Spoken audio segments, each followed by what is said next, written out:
بسم الله الرحمن الرحیم. دا یو مسله ده د دې نوي نوټونو متعلق کم چې پر اختر کې مونږه څوک د بینک نه راخلي او څوک د دکانونو نه راخلي، نو په دې کې زمونږ ډېر مسلمانان وروڼه ډېره غټه غلطي کوي او د ډېرې غټې ګناه سره چې د هغه سر کېږي.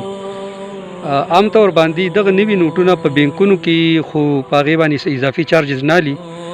مثال په طور 1000 روپۍ دې ورکړې نو 1000 روپۍ به تا ته نوي درکړي، 1000 روپۍ دې زړې ورکړې نو 1000 به تا ته زړې نوي درکړي.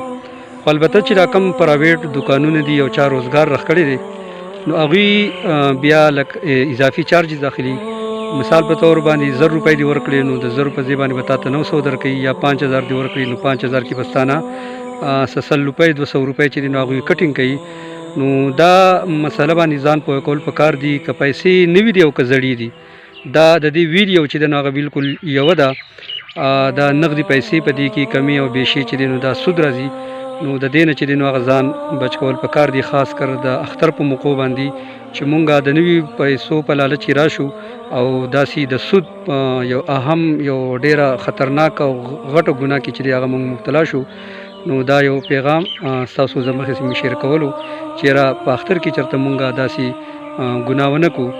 که پیسې نوي دي او که زړې دي د دې قیمت او د دې مالیت چونکې دا نغدي دي او په نغدو باندې کمی او بیشي چې د هغه سود دی، لہذا د دې نه مونږ ځان وساتو.